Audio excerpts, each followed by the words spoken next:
Yo, yo, yo, and hello and welcome to the 161st episode of GameSpeak Podcast. New episodes go for free feed subscribers every Wednesday in audio format on Apple Podcasts, Stitcher, Google Play, Spotify, and all of your favorite podcast platforms, as well as in video format on YouTube so you can see us in stunning HD, where we need you to hit subscribe and click that notification bell. We are now streaming live every Tuesday at 5:40 p.m. CST on twitch.tv/GameSpeak Podcast if you want to catch the show as it happens before anyone else. This show is two childhood BFFs bringing you all things video games. You can find us online at createforsanity.com, where you can subscribe to our newsletter to never miss an episode and buy sick t-shirts from our shop, or hats, or mugs, or whatever else. But also be sure to join the community in the Facebook group at facebook.com/group/GameSpeakPodcast to hang and talk games with other nerds like us. I'm one of your hosts, JAMAL Al-Jafra, alongside Brent, so far away Bass. So far away. Dude, I've been thinking about it, and I think my favorite part of your intro is whenever you say, stunning HD. I really do. I don't know why. It really stands out to me, and I gotta say. Well, I'm glad you like that. You get to hear. So right now, Brent and I are miles apart due to the fact that his town just went on complete lockdown. Mine's been on lockdown, but we were just breaking the law, you know. Yeah. You know, I mean, we literally the only person I've seen in person besides Brent during this whole thing is my girlfriend who lives with me. You know, I haven't been interacting with people or anything, so I figured Brent's staying home all the time too. He's not really going anywhere. We're not really spreading anything except for to each other, which we seem fine, I guess. But anyways, so but the audio quality is going to take a hit for, you know, the foreseeable future until all these lockdowns let up and, you know, we can get back to recording where we're beside each other. We have better audio equipment. Brent's coming through on a phone right now. But we're still committed to bringing you guys the quality content, even though we have to make it kind of shitty right now. Yeah, we're doing it shitty, but we're also doing it live on Twitch. But yeah. Just so you guys know, this next little part, this is something that we're super honored to have the, I guess, like, the chance to do this. One of our longtime listeners, Jason Domican, who lives in the UK, asked us to read something for him. So I'm going to go ahead and read this off. And, you know, here it is. It says, this message is to my player 2, Ebony Martin. I just wanted to say these last 4 years have been so incredibly phenomenal. We have earned achievements together, held trophies, and dominated our way through all of life's challenges with the strength of a blue shell. The more we grow and level up together, I have realized life's single player isn't nowhere near as satisfying as going through it co-op with you. I asked to have this read because I have a question for you. Will you be my player 2 for Infinity and Beyond? Wow. Oh, yeah, it's bro, no. He came with the words, bro. You're a wordsmith, Jason. We did that. Well, surely after she says yes to this, because, you know, she's got to say yes to that. That's beautiful. And I know Ebony is also a longtime listener as well, so shout out to Ebony. I hope you guys are happy together and, you know, to infinity and beyond. Yeah. Brent's over here tearing up. Yeah. So, just anime crying. Just go away. Just fetal position for the rest of the show. No, yeah, congratulations, Jason. That's really, really awesome. I'm so excited for y'all. Like, I don't know. I wish we could fly out to the UK for the wedding. That would be so That sick. Would be dope. I don't know. Well, I mean, if COVID's not there, maybe we could figure that out. But yeah, be sure to. I want to see a video of this. I want to see a video of her hearing this. You know. Oh yeah. Somehow we got to get a reaction. Oh man. I'm gonna tell him beforehand. No, I'll tell him beforehand. I doubt he's on the live stream. Speaking of which, we are live on Twitch. What's up, Josh? On Twitch. What's up, gamer? Josh? Gamers. So, what have you been up to this week, Brent? Well, okay. You're not gonna believe this. So freaking the storm blew through, and I'm pretty sure I got hit by a tornado, man. Like, I know that sounds crazy, but I was just chilling here in my house, and I looked out the window. I was like, man, those trees are really blowing around. And then suddenly it like turned like green outside. Oh, that's always a bad sign. It sounded like a train was like coming through the house, and like 5 trees like got ripped out of the freaking ground in the yard outside, and like tore the telephone pole out of the wall and stuff. Like me and my like mom and my like girlfriend are all in the bathroom like huddled together. Like it was like I legitimately thought we were all gonna die. Like my cats, I got all the cats. We were all in this bathroom. Oh my gosh! Now it's like you just hear these trees crashing around you. Like it was just everywhere. Like at least 4 or 5 trees like fell down. Damn. Like in your front yard? In the front yard, the backyard, the side of the yard. Fucking, it's a miracle none of them like really hit the house. But like, man, I want to see what your house or your yard looks like now. You know? What's that? I said I want to see what your yard looks like now.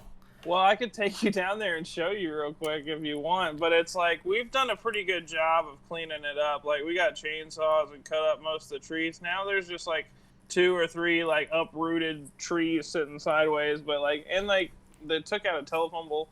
Anyways, it was like maybe the scariest 30 minutes of my life. That's another thing why I think it was a tornado, because like it came and went so fast. For like 30 minutes it was just like I thought the roof was gonna literally come off of the house, and then it was just gone. You know what I mean? Gosh. Like, that's terrifying, dude. I'm glad you guys and the cats are all right. Oh my god, yeah, me too. So, how was your week? What did you do? Man, my week has. Oh, I watched Tiger King finally too. I'm sorry, I didn't mean to interrupt you. Thank God you watched Tiger King. Because after the fucking said tornado, fucking the next 30 hours after that, we didn't have power. So like fucking I watched like almost all of Tiger King on my phone on Netflix. So oh my gosh. Yeah. That's a lot of a lot of Tiger King to be watching on a phone. Yeah. Oh wait, you watch it on a phone, right? I watched it on my phone. Yeah. I watched like the last episode on my PlayStation whenever the power finally came on, but it was pretty good. I enjoyed it. You know what I mean? Oh man, yeah, it's pretty good. Did you see the little follow-up thing? They added like an extra episode. I watched like most of it, but it's like I don't know, for some reason I can't stand John McHale or whatever his name is. I don't know who that guy is. Yeah, I don't know. He reminds me of the guy, the mean brother in Step Brothers. Oh my god, I mean? Was that him? Like, no, it's a different guy, but they just look the same. Like, I don't know. Wow. So yeah, I didn't really do anything this week. I started watching or I tried to start watching JoJo's Bizarre Adventures because everybody's like, oh, this is a great show. Everyone loves this show. And I put it on. First episode, like halfway through, I'm like, why am I watching this? This is horrible. And then at the end of the first episode, spoiler alert, you know, the asshole dude that moves in with JoJo or like Joestar or whatever, like kills his dog by putting it in like a furnace. And I was like, nope, I'm done with this show. I'm already done with it. Like I can't watch any more of this. Yeah, no dogs getting killed on my watch. I'm not cool with that. No, if definitely the dog not. gets killed, it has to be like really relevant to the plot. It has to be like I don't know. I don't want to see dogs getting killed, man. No, me either. Especially you remember the movie Hollow Man? Oh yes, dude. I used to love. I was all about that movie. Like, and then like 3/4 of the way through the movie, he kills the dog. I was like, no, I don't like this movie anymore. Done with it. Same with the butterfly effect. Nope. Same. Can't fuck with that movie anymore. There's something about killing like an innocent soul that just like, you know, can't do anything, has no say in what's happening. It's just like, it's just there to love you, and then you kill it. Like even in a cartoon, I can't handle that. I'm sorry. I just won't watch JoJo's Bizarre Adventure. But Joe Exotic. JoJo's Exotic Adventure. No, but I haven't played. Put all them baby tigers in the furnace. I know, dude. No, like for real, he killed so many animals. That's pretty fucked up, dog. But yeah, outside of that though, I've been streaming a lot of game like during the week. I ended up buying like an Ethernet switch so I could stream while playing online games, you know, like been off in the gulag. I've been seeing that, yeah. We'll talk more about that on the currently playing though. Anyway, so I guess let's jump into the show. Just so you guys know, we're using news articles from gaming news sites from around the web, and we do not claim any of the articles as our own. We're simply bringing it all to one place and giving commentary on it. This is the video game news, by the way. This is the segment that we're in. Yeah. That's the part. Yeah, we've kind of lost our connection to Twitch because I guess like everybody's on the internet right now probably. Like I've been having some bandwidth issues that I normally don't have. Me too. Bad. Yeah. It took me. Well, there's a game I'm playing right now, but I'll talk about it later. But it's only like a 40 gigabyte game, and it took me like 30 hours to download it on PlayStation. Like, oh my god. Yeah, that sucks. But yeah, so it looks like we're not live right now, and I don't want to hit the live button and, mess up the recording or whatever. So it is what it is. If I see that my connection gets better, then I'll probably try and jump on to the stream, but we'll see. Anyways, let's start this out. So actually, I got to go down to the bottom of the news because I forgot to add this as like the first thing, but here it is. According to VGC, development is being handled by there's a rumored Resident Evil 4 remake happening right now. That's going to be coming not this upcoming year, but the year after, 2022. So I've been hearing a lot about this for sure, like multiple different articles and shit. Like, yes, yeah, I think it's legit happening. Development is being handled by the Osaka-based Capcom-backed M2 studio, a former Platinum Games head Tatsuya Minami. This strategy would line up with the development of the Resident Evil 2 and 3 remakes, which made use of blended teams of external Capcom studios and Capcom internal assets. VGC reports that the remake is being undertaken with the tacit blessing of original Resident Evil 4 game director Shinji Mikami, who apparently declined to take lead on the project, but, quote, provided informal advice, which... I think he was like kind of against it back in the day. They were talking about remaking it a while back, and he was like, no, because if you change he's saying if you change like the way that the controls work, you basically change the whole game. Like you would have to redesign everything, is what he said. Because like in the game you can't move when you're aiming down the sights, and that's so part of the tension. Yes. So, like, obviously, if they remade it, it wouldn't be like that. It would be, different. Because that would be horrible if it was like that. Exactly. I want to, I don't know. That iconic part at the beginning where you're in the house and, like, they're all trying to get through the windows and shit, and you're, like, blocking off the windows with barricades and stuff. I want to play that, like, remastered. I feel like that would be so cool. You could, I don't know. I'm all about these remasters, man. Although I hope they stop at 4. You know what I mean?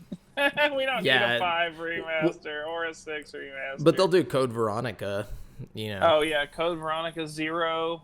The first one, you really could do the first one like 2. That would be sick. I'm surprised they didn't do the first one. The first one was that so seems like good. The most obvious. Maybe they're saving it. You know what I mean? Yeah, I mean... Oh man, the first one's just too good. Like it would be so good. What if you did it in first person, like Resident Evil 7? That would be fucking terrifying and dope. Like it would. What you got? What you got on the news? Okay, so excuse me if my articles are all weird. Let's see. So, Electronic Arts appears to be teasing something related to the Crysis series. After a long period where the franchise is laid dormant, the official Twitter account tweeted a message for the first time in years.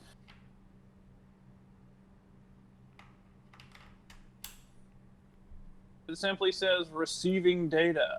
But it's also the first new tweet from the account since December 2016. So the message coming out of the blue seems to be hinting at something. This is exciting to me. I feel like Crisis games are kind of like Half-Life games. Like, they don't really drop until they feel like they've got some kind of improvement on the Cry engine. You know what I mean? Like, yeah. So hold on. We kind of lost like your audio for a second. So basically, this is a rumor for a new Crisis game. oh, yeah. So, I'm sorry. You lost me on the audio there? Not the full thing, just kind of like at the part where you like right at the beginning where you explaining what it was. Basically, their Twitter account tweeted something. They tweeted out receiving data. So, Oh, okay. I saw that. I did see that, and I was like, what does that even mean? I don't even know what that and it's meant. the first tweet since 2016. So, I mean, like, new I like Crisis. that. I don't know. It seems like it's something that would be a cool like launch title for PS5 or something. I feel like the Crisis and PlayStation just kind of like could go together. I don't know. They always I mean, they are. It's a first party situation. Crisis has always been like a launch title for the PlayStation since PS3. I think there was a Crisis game on PS4, wasn't there? I think the original Crisis games were kind of like a showcase for like PC hardware. You know what I mean? Like, I could be wrong. Yeah, hold on. I gotta look that up real quick because I always thought Crisis was a specifically like it was made for PlayStation. I know when the first Crisis came out, like, it was kind of like a joke because no computers could even really run it. It was so technically advanced. You know what I mean? Like, it was so far ahead of the curve that, like, even like some best computers were struggling with it at the time. Obviously it's not that bad now. You know what I mean? Yeah, for sure. But I know that's part of like kind of the mythos of Crisis in and of itself. You know what I mean? Like, yeah. Okay, so it says no, I can't find it. I guess maybe it never was an exclusive. I don't know why I thought it was in my head. Well, I think when it came to consoles, finally, maybe it was. You know what I mean? Yeah, for sure. I don't know. Not entirely sure. So James O'Connor at GameSpot says Rick May, an actor with a small but illustrious list of video game critics, list of video game. What does that mean? But illustrious list of video. I think it meant illustrious list of video game like parts that he's played. He's a voice actor. He's died, according to an obituary posted by Rekindle School, where he worked as a teacher until recently. May suffered a stroke in February and contracted COVID-19 while staying in a nursing home for rehabilitation. He was 79 years old. May had 8 video games listed among his IMDb credits, and I think they meant credits, including the role of Genghis Khan in Age of Empires 2 and the soldier in Team Fortress 2, including all related animated shorts. He also appeared in Pajama Sam 2, Freddy Fish 5, SOCOM 2, and Claw. But his most iconic role was one that spawned a strange meme. Rick May played Peppy Hare, the oldest team member and mentor figure in Star Fox 64. Rick May was the one who told players exactly when it was time to do a barrel roll, a rare example of voice acting on the Nintendo 64, and a line that would go on to be one of the most iconic in games. Outside of games, Rick May was a major figure in the world of theater in Seattle. According to Rekindle School, he acted in or directed over 300 productions during his career. Beyond that, he also had an uncredited role in American Graffiti, the second film by Star Wars director George Lucas. In tribute to Rick May, today's a good day to go to Google and type "do a barrel roll" into the search bar and enjoy a classic Google Easter egg. Yeah, so we lost. That's sad. I think he was also didn't he also do Slippy's voice though? I could have swore he was Slippy as well. I think so. Yeah, I think he did a couple of voices. Yeah, that's unfortunate, man. I didn't know until I read that article that he did Pajama Sam and Freddy Fish. Man, those were two of my like childhood like games that actually got me into gaming. Those two games and fucking Putt Putt and Spy Fox, bro. They were all like the same type of game, like point and click adventures, like marketed towards kids. It's like the Jumpstart games. Yes, but they were so good, dude, and they really like sparked my like love for gaming, dude. Like I don't know, I fucking love those shit. So like I didn't know he was involved in that shit, and that really it hurt. But, and it's crazy that he died from COVID, dude. Like, whoa. Well, he was 79. A bunch of people are dying from COVID. Did you see? I mean, that's not funny, but it's not funny at all. No. No. Sorry. But did you see the Fountains of Wayne singer died from COVID-19? No. Yeah, Holy the guy shit. did Stacy's mom, the singer on that. Oh no, yeah. dude. Hey, but yeah, it's like holy shit. I thought Stacy's mom was a Bowling for Soup song. You would not be the only person to think that. They all sound exactly the same, but Anyways, what you got? Oh man, you're blowing my mind here. Okay. The Entertainment Software Ratings Board will now display if a game has in-game purchases with random elements like loot boxes in their ratings. In a blog that accompanies the new policy, the ESRB notes that while it began to label titles with in-game purchases back in 2018, it has made the decision to note these elements due to research that suggests parents are more concerned about randomized in-game purchases than other types. The blog also notes that the ESRB felt that labeling these games with terms like loot boxes was insufficient because there are many other mechanics for randomizing such items, including prize wheels or item packs. By using a general term, the ESRB says that the new in-game purchases includes random elements notice will effectively communicate the presence of these possibly objectionable elements to parents and consumers. So there you go. That's a good thing, I guess. So basically all they're doing is adding their own little like section on the fucking rating part. If it's got like loot boxes in it, like, yo, this shit's got some loot boxes and they random, Like Comic Mischief and then But see, it's not even like mixed in with that. It's like in its own it's its own little thing. Okay. Yeah. Gotcha. Yeah.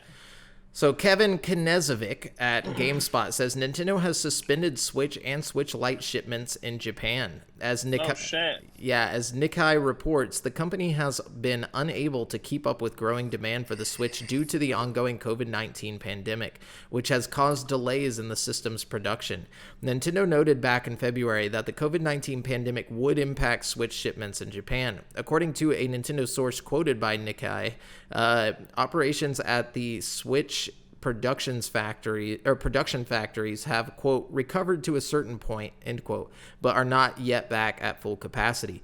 Nintendo didn't provide a timeline for when Switch shipments would resume in the region. Nikkei notes that this suspension only applies to Japan.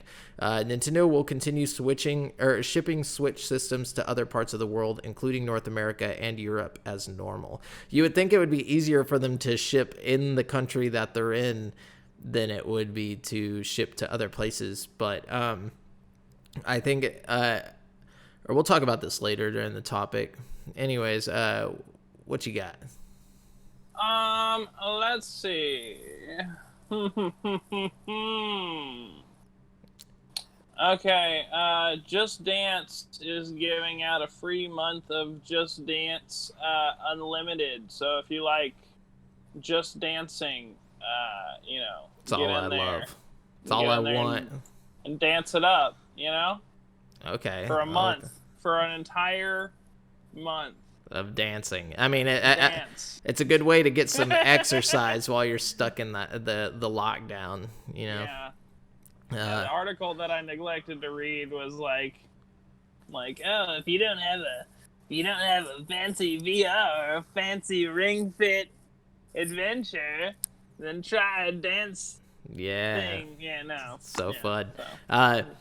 Haley Williams at GameSpot says, while Animal Crossing New Horizons isn't technically available in China, the game has become popular nonetheless through imported foreign copies. Although Nintendo released the Switch in China in December 2019, very few games are officially available for that market. Chinese players have still been able to access Animal Crossing New Horizons by purchasing foreign versions through small game importers, changing the Nintendo eShop location to buy digitally or through online retailers.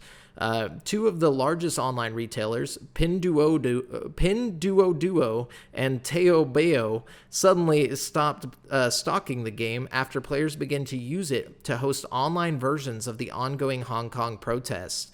Yeah, right? Oh no, dude. In allowing people to decorate their islands with custom designs and invite friends over to check them out, Animal Crossing has become a new platform for the Hong Kong democracy protests thanks to pro-democracy activist Joshua Wong.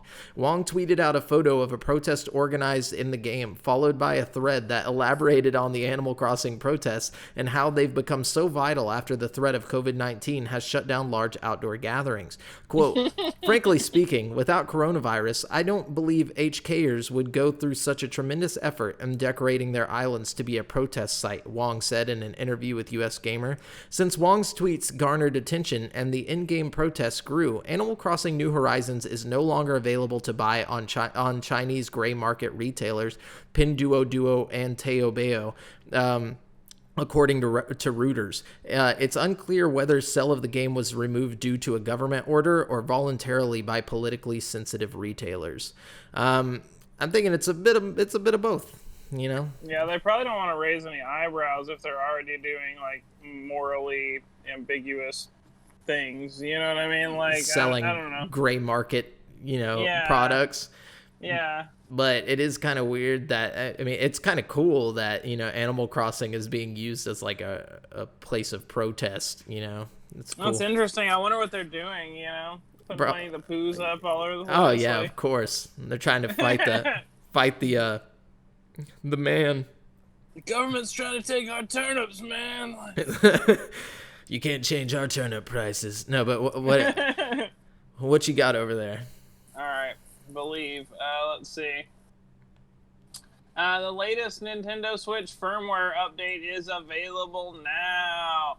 And basically, the most important thing that it does is it lets you remap your buttons. So, if you're one of those people like me who's always hitting the, A button when you should be hitting the B button, or vice versa, you can fix that now, That's actually pretty cool. I mean, yeah. I feel like I would get so confused since I'm already so used to the Switch confusing me that it would just like confuse me even more if I switch it.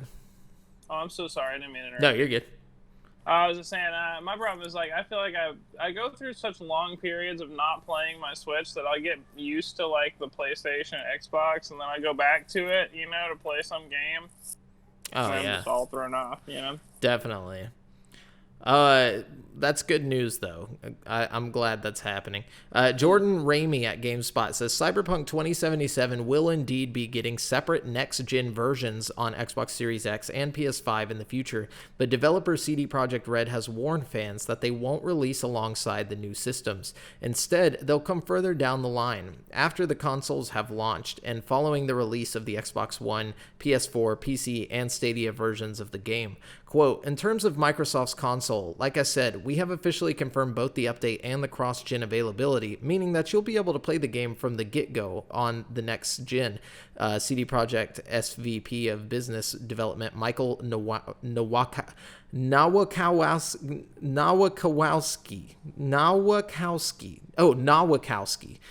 said, according to Video Games Chronicle, quote, however, when it comes to a proper full-blown next-gen version, that's going to come later. We haven't announced when, and I don't have a new comment here on that. Nowakowski also reiterated that Sony hasn't said whether PS5 will support enhanced PS4 games like Microsoft already has for Xbox Series X and Xbox One, so there's no official word for whether PS5 will be able to play an enhanced PS4 version of Cyberpunk 2077. CD Projekt Red has already confirmed that an update for Cyberpunk 2077 will allow Xbox One users to upgrade to an Xbox Series X enhanced version for free, but the same cannot be said for the PS4 and PS5. And they basically said they don't want to comment on that because they don't know. But yeah, so that is weird that it's not going to be like the PS5 and Xbox One or Xbox Series X version aren't going to be available at launch. I mean, well, I mean, he said you can play it on the new consoles. I think what it he's just saying won't be is that they're that going to version. do a proper like remaster of it, probably not a remaster, but like port, like an enhanced edition. Like how like whenever PS4 rolled out, and then like they eventually put out Last of Us remastered. I'm thinking we're gonna get a version like that, but the old one will still be backwards compatible. You know what I mean? Like exactly. But I just find it weird that they're not gonna have like that enhanced version ready to go. You know what I'm saying? Well, they probably have to. I mean, they've probably been working their ass off to make this huge game that fits on this older console. You know what I mean? And like when I don't know, when they put it on the new console, they're probably going to rework all the textures and make everything better. You know what I mean? I feel like they probably just need a little bit of time to like go through and like just gloss everything up. You know what I mean? Yeah, for sure. For sure. What you got? Let's see. Okay, we got some new Game Pass stuff coming and going, so I'll let you know. Game Pass new additions for April for Xbox One. On April 9th, we're getting Alavastia Chronicles and Journey to the Savage Planet. And on PC, you're getting Football Manager 2020, Mistover, Alavastia Chronicles, and Stranger Things 3, the game. Which all these are already available. Yeah, they're available. But on April the 15th, so the day you'll be listening to this, these titles will be leaving. So, unfortunately for you, you won't be able to play these anymore.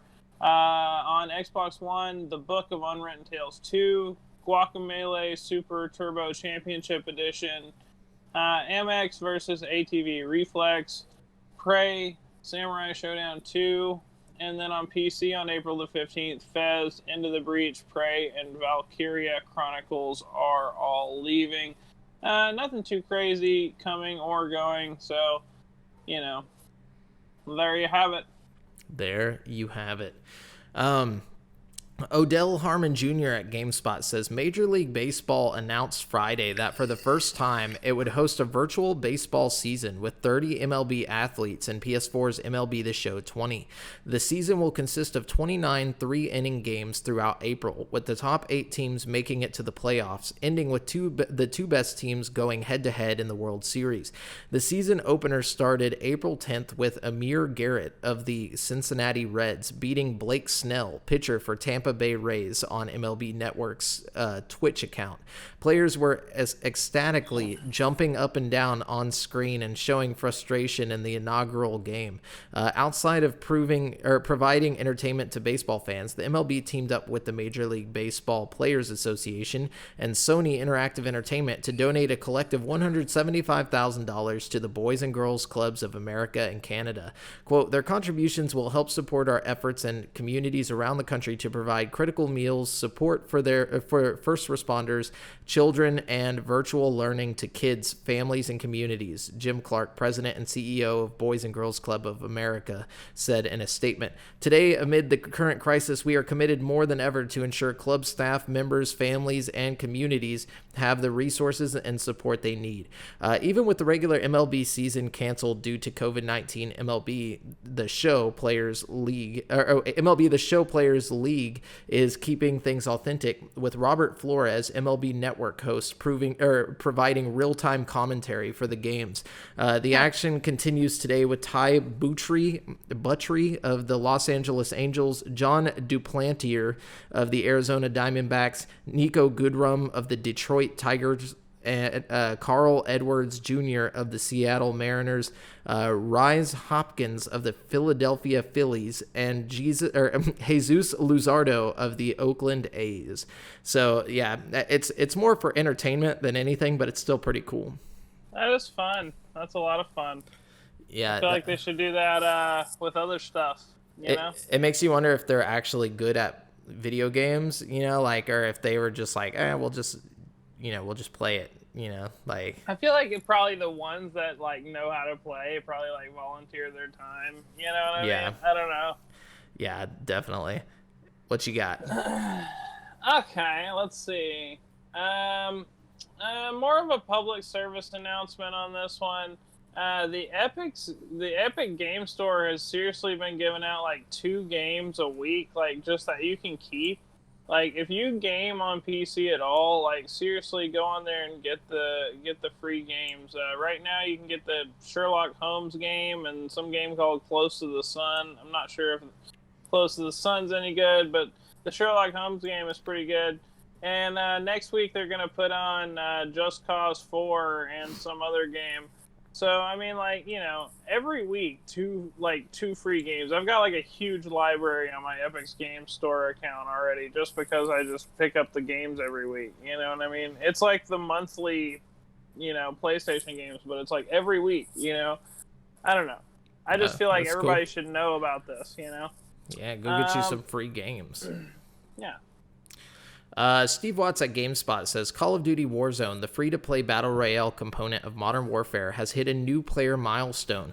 Just 1 month after launch, the game has hit 50 million players, according to publisher Activision.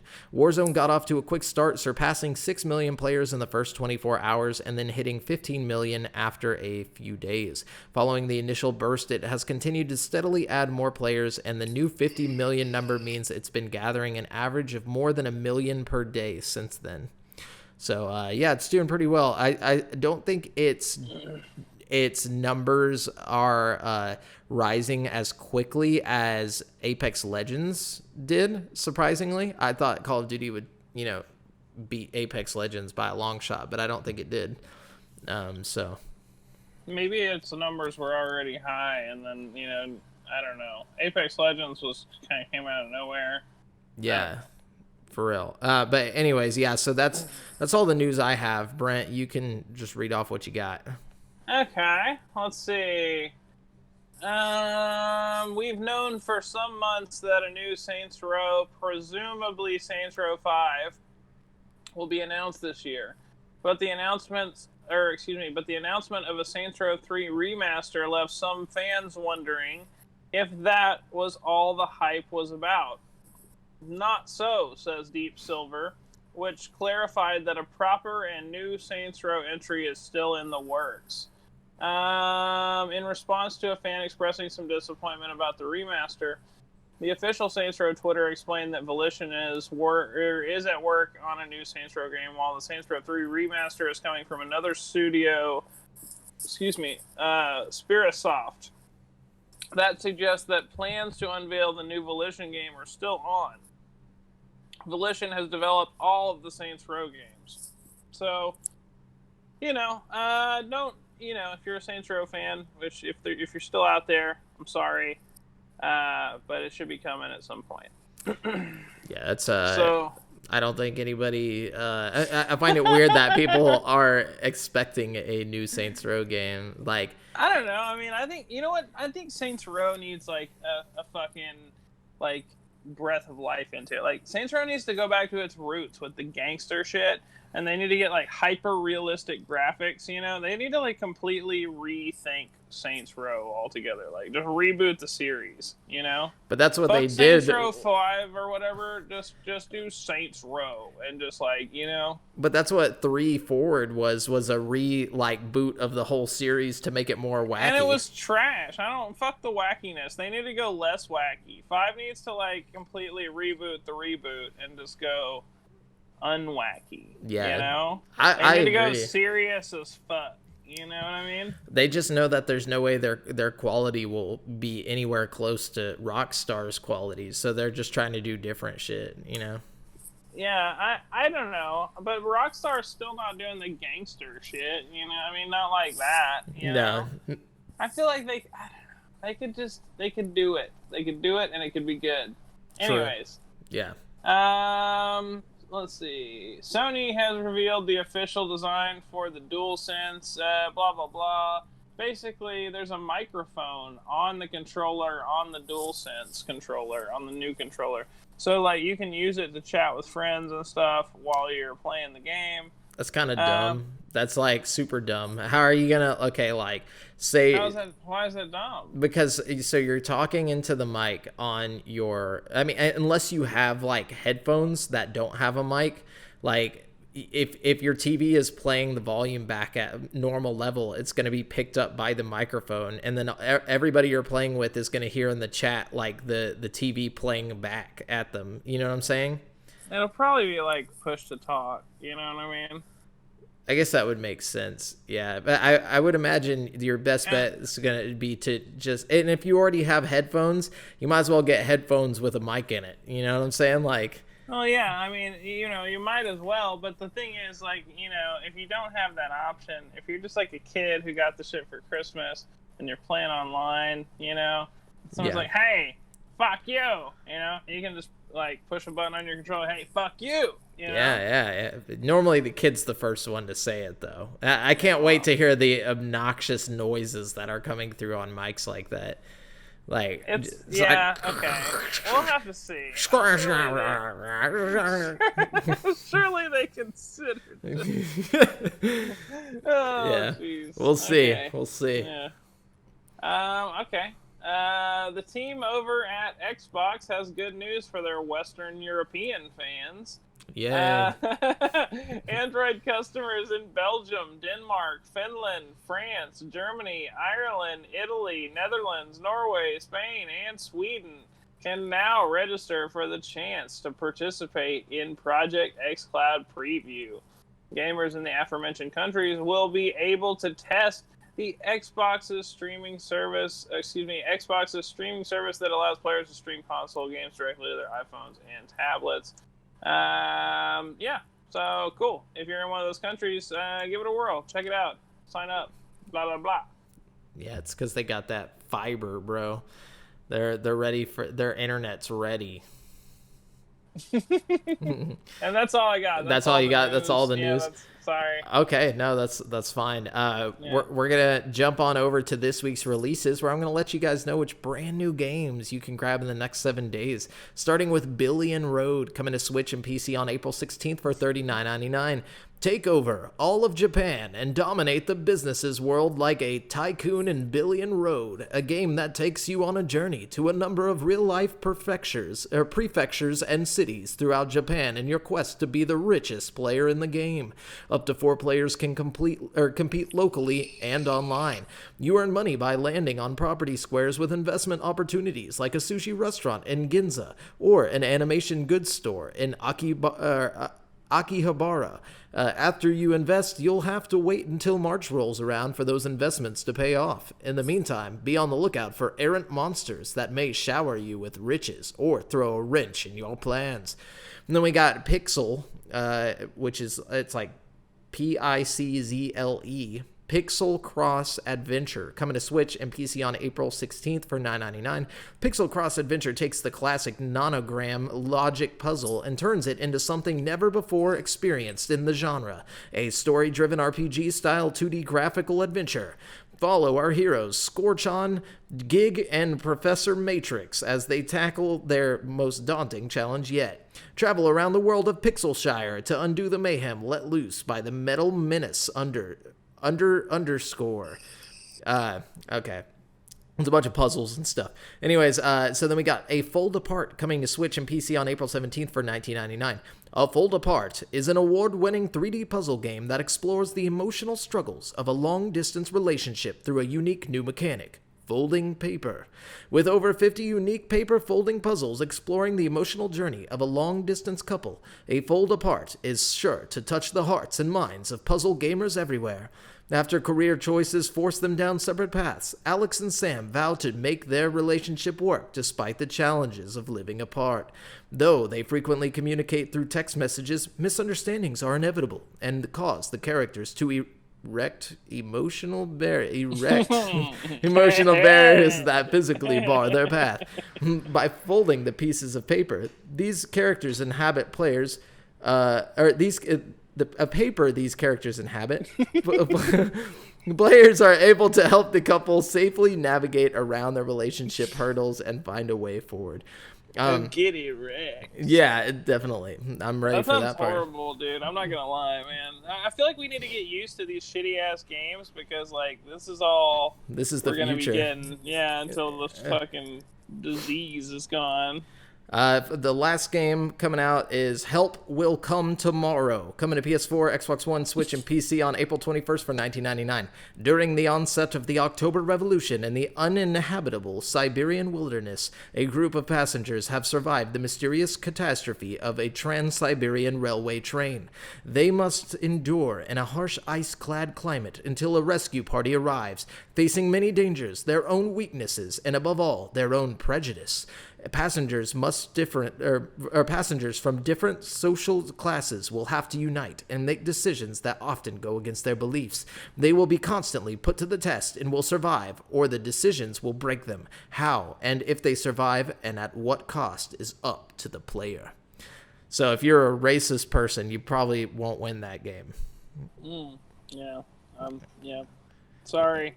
Yeah, sucks to be a racist. Can't play that game. Okay.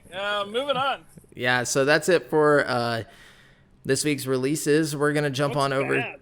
Yeah, it's really bad. We're gonna jump on over to currently playing. Brent, what have you been playing this week? Okay. So they did an update for Boneworks. So I've been playing a little bit of that. It's been pretty fun. They put like a new little level in, and like it's I don't know, it's fun. You know, you go through this little thing and you shoot these guys, and you get like a gravity gun. It's pretty cool. There's a couple of levels they put in there actually. I haven't beat them all yet. But I have been playing that, and then I downloaded the Stanley Parable. It was one of the games that was free, I guess. The Stanley Parable? Yeah. Have you played this? No. Oh, Jamal, you gotta play this. It's so fucking good, dude. You're seriously gonna love this. Like, it's so fun. It's weird as shit. So, like, it starts out, and, like, man, it's hard to even explain. Like, you're just walking through this office, and it's like, Stanley was wondering where everyone had gone, you know? Oh, and like, wait a minute. I know what game this is. I've watched a video of this game. Really? I've also seen an Easter egg in another game that calls back to that game. Like, really? Yeah, it was like a first-person shooter, like this Easter egg. It's like a first-person shooter game on PC, and if you like find this room, like this Easter egg room, like the voice comes on, and it's like, the player walked into the room and wondered to himself, if this is a first-person shooter, why am I in here doing nothing? Why am I like? And it's like all this weird stuff. It's pretty interesting. I want to play whatever game that is. Dude, I don't know. It's kind of funny because this game does that same thing. Like, there's like a shitload of different endings that all branch off from different paths you can do. And like, one of the endings is like, was he even in the right game? And he's like, hold on, let me put on a different game. And he like boots you into like Minecraft, and like suddenly you're just like fucking in the Minecraft world. And he's like, no, this game sucks. He's like, let's do a different game. And he like boots you into like Portal, and you're like going through a Portal world. I don't know. It's that's awesome. Funny. So it's pretty good though. It's so good. It's if you like walking simulators and stuff, like this is like up there, best of the best. Like it's just as good as like What Remains of Edith Finch or something like that. It's really weird and like clever. I don't know. I really enjoyed it. I'd love a VR version. I think it'd be sick. And then I found this deal. I was doing the news yesterday, and one of the articles was like 30% off of Resident Evil, whatever, Resident Evil 3. So I went to that place, and I was like looking at all the deals, and I didn't buy Resident Evil 3, but I did buy Knights of the Old Republic 2 for like $3, nice. Which was a bet. I know. And then I got Fallout 4 VR for like $17, which was a bet. You know what I mean? Damn. So I haven't played KOTOR, but I have been playing Fallout 4 VR.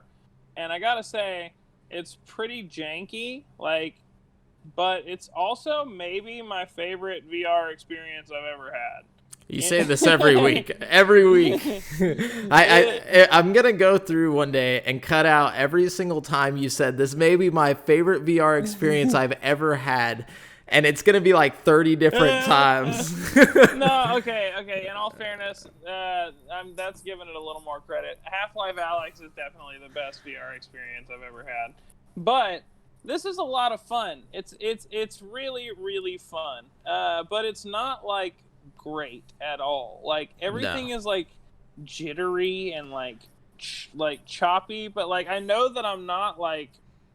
I know it's not my like computer because like all the characters in the game are moving around and they're like smooth and like, you know, everything in the game seems to be working fine. It's just like when I move, like the ground like shakes and like jitters and shit. You know what I mean? Sounds like a Bethesda game. I don't know. I can't tell if it's my GPU or what. But fucking, it's so much fun, man. Like it's cool to like hold all the Fallout guns in your hand and like. The way you use the menu is great. You just like look at your wrist and like the Pip-Boy blows up and you like can scroll through it and then you just like go right out of it. And like searching through stuff is a lot of fun. It's really, really fun. It's a lot more fun to me than Skyrim VR was. And I think it's just because guns translate better to like VR than swords do. You know what I mean? But you also still have the melee option, you know, with Fallout. I don't know. It's just a lot of fucking fun. Like, that's pretty cool. But I probably, you know, that's one of those games I'll probably just play on and off forever. You know what I mean? Yeah. It's the full game. It's the full game. It doesn't have the DLC. I think you can mod it in somehow. You know what I mean? Yeah. But you know, the base game is a lot of game. You know? For sure. I would never probably play the DLC anyways. So. Yeah, I don't know. The DLC is pretty fun. The Far Harbor was good, but still, you know, ain't nobody got time for that. Yeah, for sure.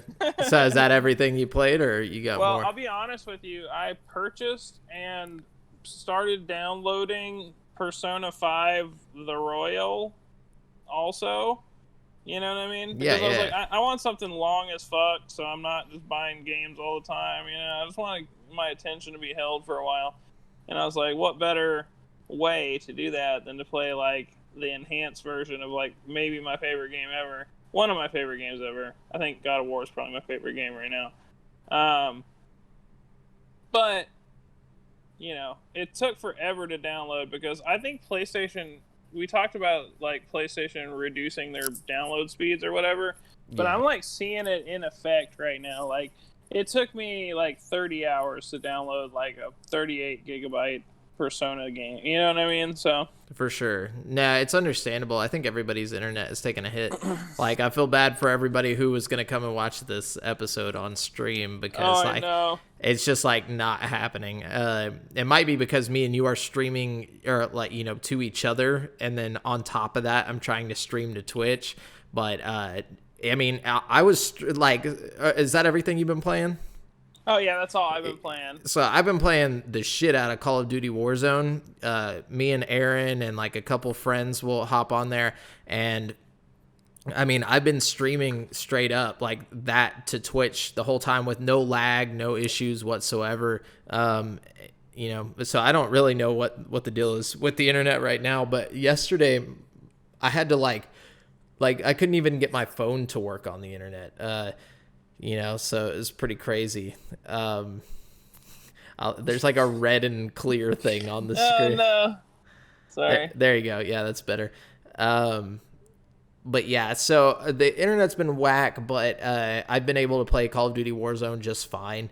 I'm like rank 90 at this point. Like I've been playing. Wait, what? I'm like rank 90. So you're like 90th in the world? No. Like my rank. I've got my rank like tier up to 90. Dude, that would be insane. No, I've got a couple wins. Under trios, and then the highest I've gotten in solos has been third twice. I got to get first, man, on there. But I'm not. Solos is my favorite, even though I suck. I like not having a team depend on me. I like to like camp and stuff. I'm one of those guys. You know what I mean? Yeah, I've been trying not to just camp, even in solos. Like I'm trying to get a bunch of kills, like so I can unlock stuff. Yeah, I guess stuff. that's bad TV if you're streaming, but like if I'm just playing by myself, I like to like just kind of like. But I today, like to be watching TV on the other TV, and just like have the TV turned up really loud, listening for footsteps, and like just hide in the house. Oh yeah, yeah. Today before before we started recording, I got 10th place, but I got 10 kills, so I was feeling pretty good. Yeah, I was like murking people, dude. Like, oh man, I've gotten so good. I haven't played a Call of Duty game like literally since Modern Warfare 2, like the OG Modern Warfare 2. So like this is pretty crazy that I'm starting to get the hang of the controls again. But it's really fun. I really recommend it to anybody who hasn't played it yet. It's free. You might as well. It looks pretty too. It's one of the prettiest looking games I've seen in a long time. Definitely. You know what I mean? Yeah, and they have solos, quads, trios, and apparently they're adding duos pretty soon. So lots of fun stuff going on there. But that's all I've been playing, honestly. Like, that's literally all I've been playing. I still have to finish Doom. I'm probably just going to go back and drop the difficulty level and just beat it just to say I beat it. But I'm just having too much fun with Warzone right now. Man, I was looking at Doom. I don't want to, like... the only reason I didn't get Doom or Resident Evil is because, like, I feel like I'm going to beat them too fast. You know what I mean? Yeah, Doom's like 12 hours. Like, it might be a little bit longer. It's like... could be 16. I'm not sure. I'm not positive. I don't know how long I even want to play Doom. Like yeah, right. 12 hours seems like plenty. It's a lot. But, I don't know. For me, it was down to Resident Evil, or not Resident Evil. It was down to Final Fantasy 7 and Persona. Like I sat there for like 30 minutes trying to pick which one I was gonna spend. Should have got Final Fantasy 7, dude. Everybody's saying it's so good. Everybody is saying it's good, but everybody's also saying Persona 5 Royal is like really, really good too. You know what I mean? Like, yeah. I don't know, man. True. I don't know, man. All in all, it's just another JRPG in the wall, bro. No, I'll probably play them both eventually. I was kind of thinking about it, like, which one do I think will go on sale first? You know what I mean? Probably Persona. I don't know, man, because the original Persona game didn't go on sale for, like, a long-ass time. Like, you know what I mean? And Final Fantasy may, like, it might not go on sale for a while, but, like, I know those PlayStation exclusive games, like, take way longer. They have a tendency to, like, drop down to, like, the greatest hits bin or whatever and be, like, $20. You know what I mean? Like, Bloodborne and shit like that. Persona is a PS4 exclusive. They're both, yeah, they both are. But Final Fantasy VII is only a timed exclusive. Yeah. Yeah, I can't hear you if you're talking, Brent. I'm gonna keep going though. We're done with currently playing. If you guys want to let us know which games you've been currently playing, all you have to do is go over to facebook.com/groups/GameSpeak podcast, and you can just tell us there, and we'll read it and talk with you about it. But yeah, so Brent's back. Can you hear me now? Yeah, we're gonna jump into the topic of the show. I lost you for a second. I just went ahead, Brent. So topic of the show, we had, so it's our top 5, but I didn't put that in the title because I didn't go back and read the text that Brent had sent me about what the topic was. So the topic is going to say, how will the pandemic impact the gaming industry in the long term? But the actual topic is the top 5, what was it? The top. It doesn't even really have to be the top 5, because honestly, I've just like wrote a bunch of shit down. Like, me too. I feel like a lot of mine seems obvious now that I'm looking at it on paper. You know what I mean? But you know what? Yeah. We're gonna let you know. Yeah, so it's how will the pandemic impact the gaming industry in the long term or over the next year? Basically, mine's all focused more on like the long term. I'm sure Brent's will be more focused on what's going to be happening pretty soon. So do you want to start? You want me to start? I can start it out. Okay. So first of all, and maybe most obviously, I feel like a lot of games are going to end up getting pushed to the next console cycle, because we have these consoles getting launched at the end of the year. We've got these games that are, being delayed until after the end of the year. I just feel like it's only logical to think, like, I don't know, are these games going to come out on Yeah, PS5 simultaneously? Like, how are they going to do this? We got to start thinking about this. we also got to think about how many games that we haven't seen yet, but were supposed to be announced this year that we just don't know, like, because E3 got canceled, Gamescom was canceled, GDC, like all the big conferences that normally all this stuff gets announced. Imagine all the games that were supposed to come like at the end of this year that we'll never even know about. Whoa, yeah, for sure. Or we'll probably know about them, but like not not when we're supposed to. But we won't know that like, they were supposed to come out. We won't even know that yeah. they were supposed to come out this year. Like. It's scary to think some of these smaller studios might have even like not have the funding to like support themselves through this, and like some of these games might never come out. You know what I mean? Like, yeah, I don't know. That does really suck. Speaking of like, I think the games will get pushed back, to like the next gen, but not. I mean, you have to look at like Last of Us 2. Like they're saying that no, it won't be a next gen game. Like which is so strange to me. It's like, if it's going to get pushed back, why not? Like, yeah. I mean, if you think about modern hardware like a PC almost, because let's face it, from Xbox One up, we're basically dealing with freaking PCs. Yeah. You know what I mean? And like you play a game on a PC, it's not like it's just about like can your PC run it? You know what I mean? Like yeah. At this point, I think they're going to make these games to where like, okay, the Xbox can run it. You'll probably have some kind of graphics setting you can go to in the settings that'll be like, automatically enabled if you put on the Xbox, Series X. Yeah, it's like Xbox's smart, whatever it's called, Smart Cast or whatever they were saying it's going to be called. I mean, Half-Life Alyx is so smart. Whenever you put it in, it tells you like, okay, you're running this computer with this GPU and this CPU, and this is the best configuration we think you should play your game. You know what I mean? Like it automatically just like figures it all out for you. And I think like the future is going to be consoles just kind of like adapting the same game to like different. Yeah. No, that's awesome. Now, the weird thing about all this, speaking about games getting pushed back to the next gen, is will next gen be pushed back to next fall? That's a big thing. Yeah, that's one on my list too. We should definitely talk about this. Yeah, we'll just kind of go through like the conversations, like the. Now the real thing is like if next gen does get pushed back, when would it get pushed back to? Because if you're pushing it back, you're sacrificing the holiday money. You know what I mean? You are. Push it all the way to next year and like risk technology advancing more to the point where your console is not as like amazing at the price point that you're asking for it. You know what I mean? Because right now, like that's such like if they release it at $500 and it's as powerful as they say it is, that's an amazing deal. A year from now, who knows how? I know NVIDIA's about to unleash their 30 series RTX cards, which are gonna be like stupid. You know what I mean? And it's gonna drive the price down on the 10 and 20 series cards. And I think I don't know. I just feel like the tech is getting cheaper. You know what I mean? And well, think about it this way. Okay, so the reason Last of Us and Iron Man VR got delayed is because of logistical reasons. They don't think they can get it to everybody, at it because of the way that all the production factories are shut down and stuff like that.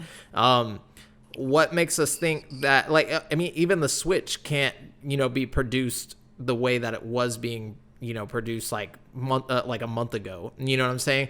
So what's going to happen whenever they're trying to put out all of these new consoles on the shelves? We don't know when all these lockdowns are going to let up, when people will be able to go back to work for non-essential work. Like I just don't know how viable it is that we'll see the next generation of consoles come out during the holiday of the pandemic year. The other thing is that people's money won't be there. Yeah, we got a stimulus check of $1,200, but that doesn't mean anything by the time December gets here. You know what I'm saying?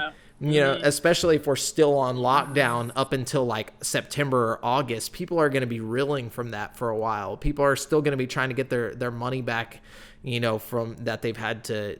I'm sure people have been using savings, like all this crazy stuff, Yeah, for sure. I mean, you're not wrong.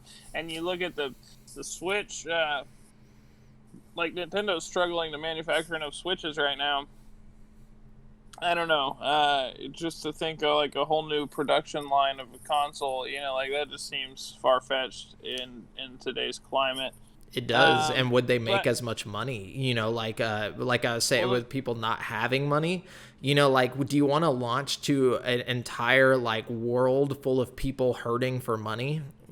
Well, see, that's where Xbox's like all access program would come in really handy with the $24 a month or whatever thing. You know what I mean? That's true. Like that would only help really Xbox, cool. though. Like, PlayStation doesn't have anything set up like that. True. And I mean, that's a shame, because I feel like in today's world where we're probably all, like you said, in the next few months going to be hurting for money bad, if they do launch these consoles, I feel like Xbox is going to have a huge edge there, Definitely. Yeah, this could be like a change in the landscape, honestly. Especially if it comes bundled with Game Pass, Oh, yeah, people will be bored as fuck, dude, They'll have free games right off or not free, but, like, technically but they'll be able to games. play like Minecraft with ray tracing and shit. You know what I mean? Like Metro Exodus with ray tracing and stuff. It's gonna be amazing. And whatever first party titles that are coming out at launch, so like even like Hellblade 2, things like that for free, dude, basically. And I can tell you right now, I've already played Gears 5 with like the ultra textures enabled or whatever. It is so freaking beautiful, dude. Like I can't wait to see it on the new Xbox. It's gonna be like insane looking, like, and what I mean? Halo Infinite is a launch title as well, so like all this is gonna be crazy. Well, what else do you have?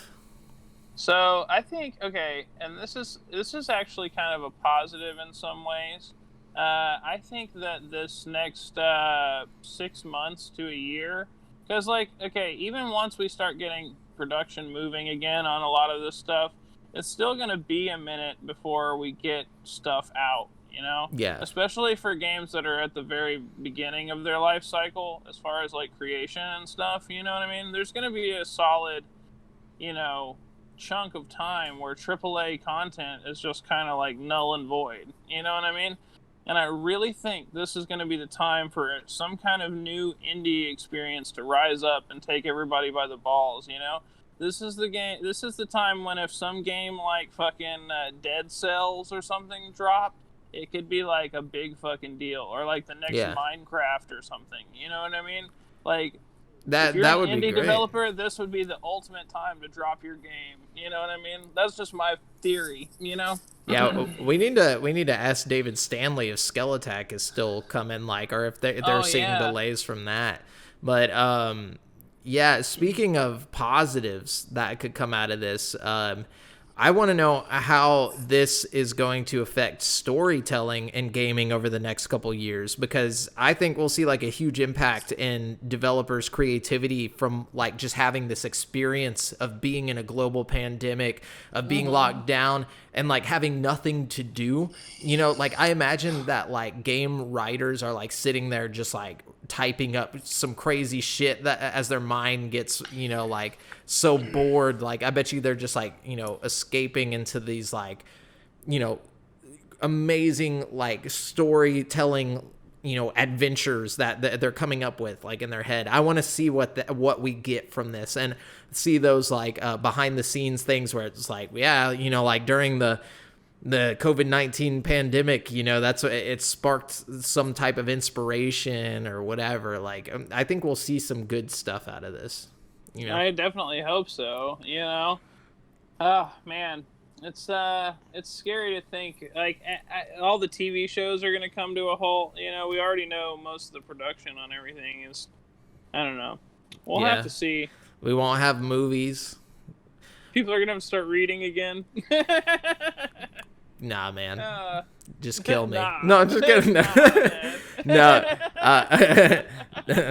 I'd rather die. No, I'm just kidding. But yeah, another thing though, is this going to hasten the digital only landscape of the future? Like, are we gonna reach that point? Yeah, that's another thing on my list. I think as money becomes tighter, also, and digital becomes more popular also, services like Game Pass are going to become more popular. PlayStation Now, Stadia. I hate to say it, but I think Stadia is going to start making big moves too to try to make their investment worth it right now too. Like maybe they'll make some kind of rental thing where you can pay a couple $2 and play the game for $1 a day or something just to see if you like it. I don't know. That would be smart as hell, but they're not that smart. I don't think that's gonna happen. And Google Stadia still sucks. Like, how does it still suck? After all this time, how's that possible? But dude, I'm sorry, totally not totally unrelated, but kind of unrelated. I played on the PlayStation Now the other day, and the games option, the amount of games they had have kind of gone downhill. They do have the new Spider-Man game on there and the new Control, so that's pretty cool. But I gotta say, the quality of the streaming that they have on there is way better than it was, because my internet connection is shit, and it was working just fine for me here. I'm getting, like I said, I'm getting 4 megabytes a second. You know what I mean? As far as my download upload speeds or whatever, and it was working good. You know what I mean? And that's good, man. I think we're gonna see that, just better infrastructure for digital streaming services and things like that, because of this. Also, I mean, Game Pass, Microsoft even came out and said Game Pass saw a huge spike in people playing because of coronavirus and whatnot. And I also think people are starting to realize that physical copies aren't as important as they thought they were. The fact that you can't go and get them right now unless you go to Walmart, there's really no other place to get them at this moment. And you can still get every game you've ever wanted. I feel like people are gonna come out of this and not really go to game stores anymore, except for retro stuff. I just don't see people going out and buying physical copies as much as they were before. Definitely. And I've noticed since I've been playing stuff on PC, I found that website last night where I was talking about I got Fallout 4 VR for $17. Gosh, I wish I could remember what that website was called, because it is so cool. It's Fanatical or something like that. They have all kinds of cool stuff, but I bought this one thing. It was $6.99, and it was 10 mystery Steam key games.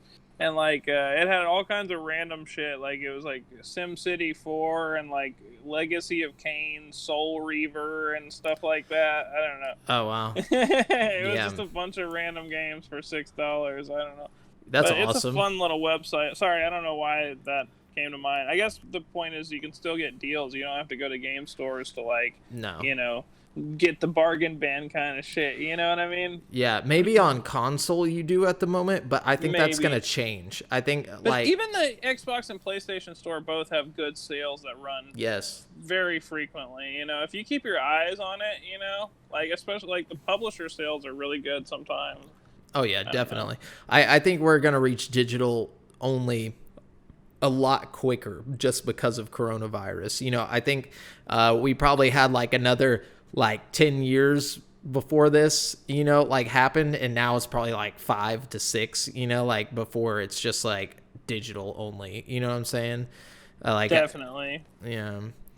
Anyways, did you have any other thing that you wanted to bring to the topic? Oh, I was just going to say, I'm already seeing this starting to happen, but I think social games like VR chat and the Netflix party thing where you can watch Netflix in a party, you know what I mean? I think games and experiences like that, where you can digitally socialize with people, are going to kind of blossom in the next year or two. You know what I mean? Like, Yeah, because people are going to start getting lonely pretty soon and just trying to find a way. You know, and chat rooms have gotten advanced. You know, we're in 2020. You know what I mean? So I just feel like that kind of stuff is going to blow up pretty soon. You know? Yeah, Twitch just or because Amazon owns Twitch, Amazon just like announced that they're gonna release like a list of like Amazon Prime movies that you're allowed to stream on your Twitch channel, you know, to watch with people and stuff like that. So like, cool. Yeah, so that's pretty interesting. Man, there's a lot of VR apps. The VR is kind of like the Wild West right now because there's so few people doing it, you know what I mean? So there's like a lot of apps. Like there's one called Big Screen, and people just stream movies on that all day, every day, and like UFC fights and just porn and weird shit, you know, like just whatever you can think of. It's being streamed on there, you know, till the FBI shuts that shit down. Yeah, eventually, you know, but nobody's shutting it down right now. I guess because there's so few people that give a shit. But no, that's the future, though. I see that definitely being a thing. But yeah, so I think we're looking forward to some positives and some negatives in the gaming industry. Definitely won't. I don't think we're gonna have conventions like we did before. You know, no, I think all the digital conventions are definitely going forward, and that's just how it's going to be from now on. Like we were already talking about this before the whole coronavirus thing, and now that it's happened, it's like, okay, here's the nail in the coffin. Yeah. It's just like, right, you know, it might have lasted a little bit longer, like a couple more years, but now it's just done. You know, like. Yeah. I think all conferences will just be like for the fans to meet up. And even then, I think we're going to see a decline in people attending just because people are going to have like PTSD from like, you know, not wanting to be around that many people just in case, you know, like I think people are going to be scared for their health for a while until like there's a vaccine on the market and stuff like that, you know. Even if we pull back on social distancing, I don't think people are going to just go out and start just like mingling with people, you know what I'm saying? Dude, conferences from now on are just going to be like digital videos of Jeff Kiley sitting in his living room sipping some fucking coffee. Like, welcome back to the Xbox, you know. I don't know. It's going to be crazy, dude. I like how he's British for some reason. Yeah, he's British in my world for sure. Anyway, so you think that's good? You think that's a good wrapping point for the topic, or you got more? I think so. I think we're, the topic has been, the world's fucked. Yeah. But I think we brought some positives too. You know, there's some good things. You know, indie devs, your streaming time is now. Yeah, indie devs, the future of streaming, you know, things like that. Anyway, so that's it for the topic of the show, guys. We're going to jump on over to the People's Champ. Brent, that's your job over there to discover our champion of the people. Which, by the way... the book of face real quick.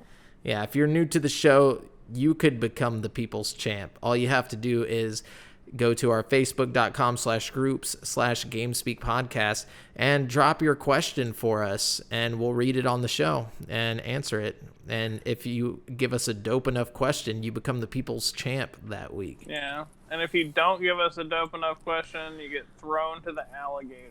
Yeah, which is the listener's question segment. Mm-hmm. Okay, all right, hold on, wait for it. I don't know if I can wait any longer.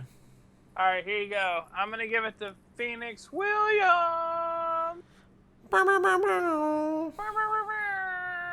What's he say? He says, here to ask for some hot recommendations among Game Pass titles. Ooh. I pay for it, but suck at utilizing it. Man, there's so many good games on Game Pass. I don't know if you've played it yet, but play Descenders. Descenders is amazing, especially right now. You could get lost in Descenders. It's like a downhill physics-based bike game, like a BMX mountain biking game that you can go between like first-person mode or like third-person, and it gives you like that old school Tony Hawk feel, but it's really fun. You can just jam some music while you're playing it, and like there's a huge campaign mode and all this stuff. It's really cool. Yeah, and Phoenix, if you're on PC and you just want something that's beautiful to look at, Gears 5 is really, really pretty. Metro Exodus is really pretty. Don't play Metro Exodus. Don't play Metro. Those games suck so bad. Dude, I tried so hard to get into those games. They're you so didn't like slow. Metro Exodus, bro? I didn't. I started with the first one. Metro. What was the first Last one? Light Metro Last. Or 2033. I think it's 2033 is the first one, right? Yeah, bro, dude, that bad. That game is a little dated at this point. You need to play Exodus, man. It's pretty good, dude. Exodus is So how am I gonna jump into Metro Exodus without playing the first two games? You don't need to know fuck all about what's going on. You just know that you're in the Metro world and you need gas masks and there's monsters and shit. Okay. That's all there is to it. And it's Russia. Post-apocalypse. You're Russia. Yeah. You're Russia. Yeah. You're Russia. Yeah. Anyways, yeah. So yeah. Brent says so. I'll take his word for it. But yeah, so those are some good games. Obviously, there's like GTA, Fallout. Oh yeah, fucking Outer Worlds. Got to get on that Outer Worlds, bro. Oh shit, yeah, Outer Worlds is on there. I forgot. That's how I played it. Yeah, play some Outer Worlds. What about the listener questions, Brent? What do we got? Okay, we got Devin Mayer here. He says, if you could have any one item from any video game, what would it be and why? If I could have any item from any one game. Give me a second. What about you, Brent? What do you got? I would want the dagger from Prince of Persia: Sands of Time that turns time back like 15 seconds or whatever. That would be tight. What would you do with it? Why would you use that? I would just carry it around with me, and if I did something stupid throughout the day, I would just, and I would like. Everyone would be like, it's weird. They'd be like, yo, Brent's like never made a mistake ever. Have you guys noticed that? It's like Brent's. What? I'm sorry. No, what's up? I would just say I'd buy scratch-off tickets, and I would I would fucking get the scratch-off tickets, and I'd scratch them off, and then you'd have to scratch it really fast. Like the moment they handed it to you, you'd have to I would just be like, scan it, like. Yeah, like I don't think you could do that. You would have to it'd have to be something that you could do really quickly. Be like, hurry the fuck up! Yeah, I think.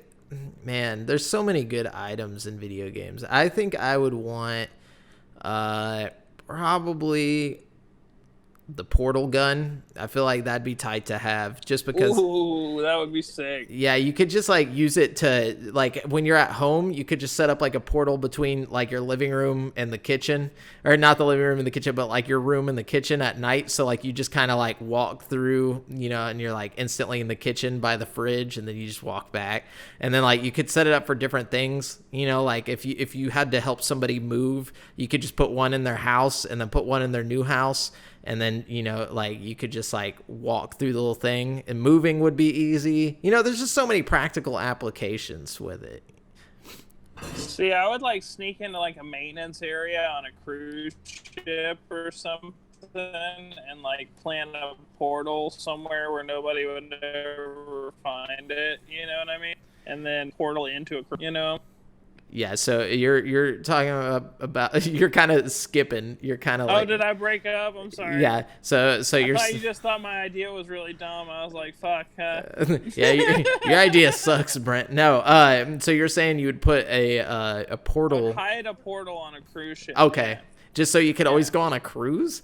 Well, yeah, just so I could jump on a cruise whenever I feel like it. I feel like around, you gotta you gotta go somewhere better than that. You gotta put it at Disney. Periodically, I was about to say Disney World would be a good one. Disney World, you could put it at E3, so you never have to fly to E3. You could just like hide it somewhere at the convention building. Oh yeah, See, E3's I gone. can only have one spot, Maybe I'd have it like linked to Vegas or something. You know what I mean? Because I can't. If I changed it, it would be a big commitment. I'd have to be like, you'd have to go there to do it. Yeah, for sure, definitely. Good call. Do we got any more listener questions? Let's see. We've got Austin McGowan here. He says, what are you most excited about for the Switch firmware 10.0?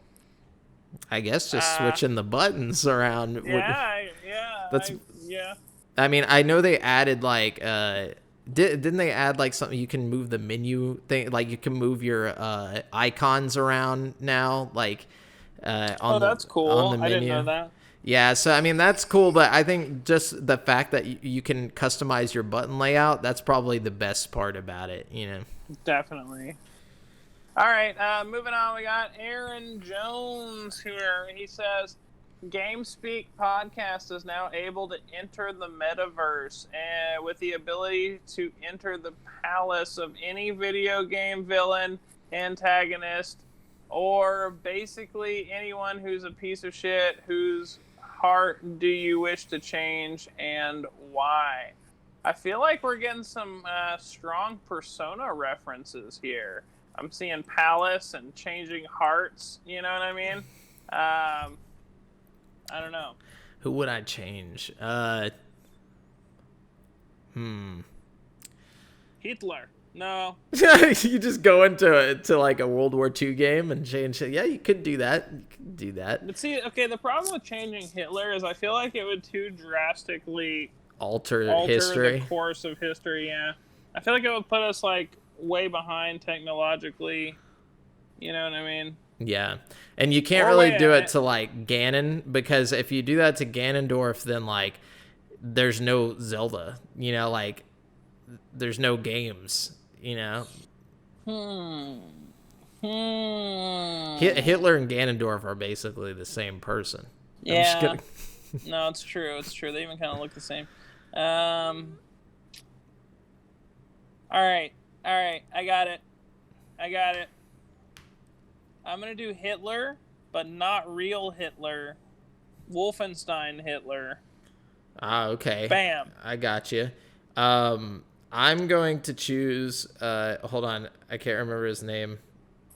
I'm going to choose Voss from Far Cry 3. Oh, that's a good one. Just because he seems like a cool dude to party with. Like he seems like a really fun dude to hang out with if he wasn't a psychopath. He seems funny. Like I don't know. I just feel like he'd have a lot of good times. Yeah, you'd have a laugh with the guy. Yeah, for sure. You just gotta turn his heart, change his heart. We got any on the gram over there? No gram questions today. Aye. So is that all the questions? That's all the questions, but we also have Brent's Super Hardcore Video Game Trivia Challenge. These are 5 questions that deserve better than his lame-ass girlfriend.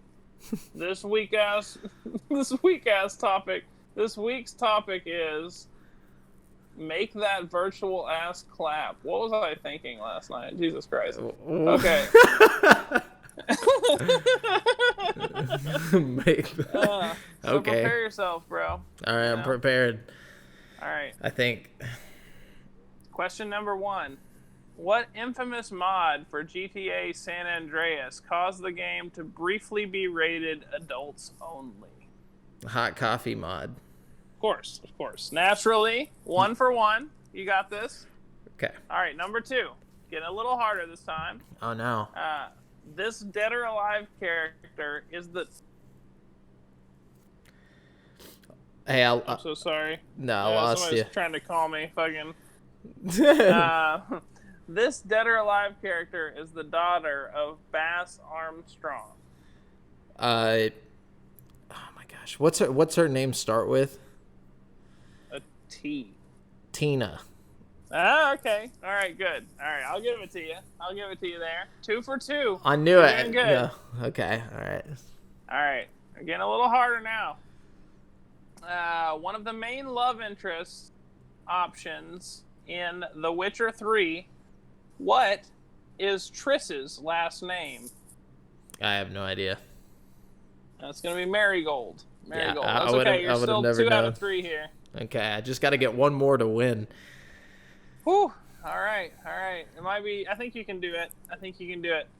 Number 4.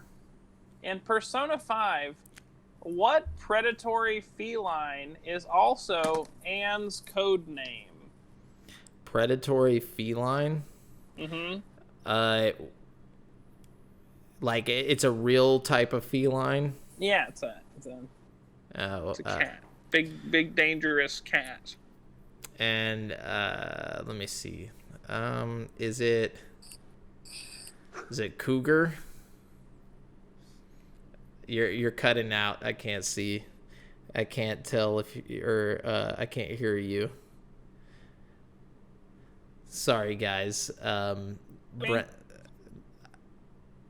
Hello. I lost Brent.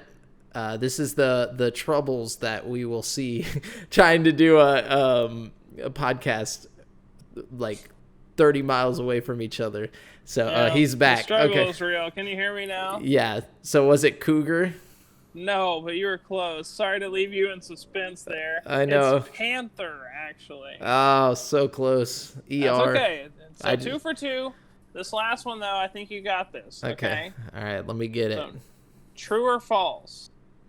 In The Sims 4, can you have triplets? Or you can have triplets. In The you Sims can have triplets. 4. True or false? Oh, man. I haven't played Sims 4, so I'm going to say true. Hey, ding, ding, ding, ding, ding. Yeah, I like that. You would only assume so. You know, like, it's the 4th game. There's only so many updates you can have to a Sims game. Yeah. But, sweet. So I'll take a win on that one. And, thanks, guys, for, listening to the show. And even though we're doing this such poor quality, shout out to Jason. Congrats, Jason. And Ebony on your, I don't want to say marriage because we haven't officiated it yet, but I'm just we just so gonna officiate. We will become ordained ministers. Yes, and fucking do that shit if you want us to. Can we? I think we curse too much to become ordained ministers. That's not a rule, right? I have no idea. I'm making that one up. Thou shalt not curse too much or have a podcast. No. Anyways, so remember, guys, you've been listening to GameSpeak Podcast, courtesy of CreateForSanity.com. The show posts for free every Wednesday on all podcast directories. Be sure to submit any questions you want read on the show to GameSpeak Podcast Facebook group, which is facebook.com/group/GameSpeak Podcast. Check out our video content on YouTube at youtube.com/CreateForSanity. And if you want to stay up to date with your boys, you can find me on Twitter at the handle @JoffreyJamel and Brent at BrentHas1, and that's the number 1. And check out the GameSpeak Podcast Instagram. Until next time, listeners, later.